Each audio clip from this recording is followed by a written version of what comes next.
राधे राधे। त्रिनेत्र भाग्य में आप सभी का स्वागत है। मैं हूं आपके साथ आचार्य पुष्पेंद्र शास्त्री।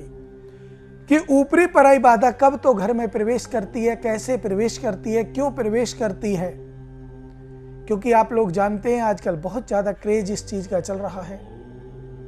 आपने सुना होगा किसी की बहन पर, किसी की बेटी पर, किसी की बहू पर, किसी के भाई पर कोई शक्ति आती है और वो शक्ति मुख से बोलती है कि मैं ऐसा करूंगी, मैं वैसा करूंगा, मैं ये कर दूंगी, मैं वो कर दूंगा।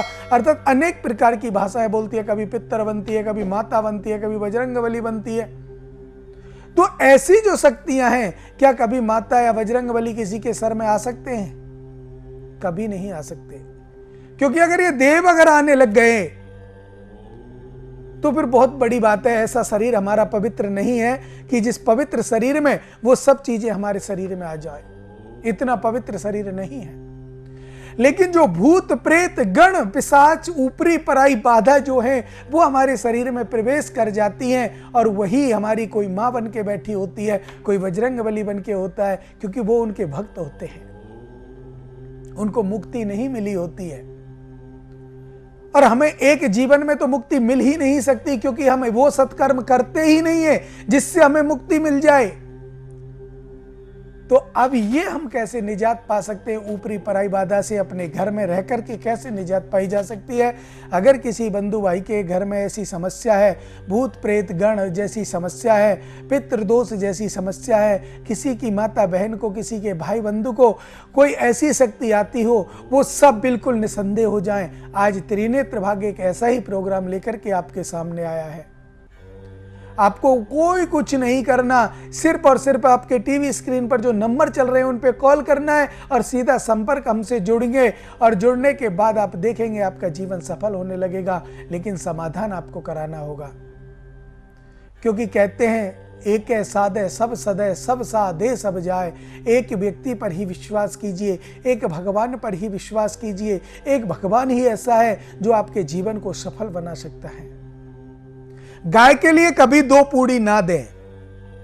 ध्यान देने वाली बातें बेटा, ये बातें कोई नहीं बता पाता जो मैं आपको बता रहा हूं। बहुत कम लोग इन चर्चाओं को करते हैं, लेकिन आज मैंने मन बनाया, आज मैंने इस चर्चा को करना ही है, तो आज मैं वही चर्चा आपसे कर रहा हूं।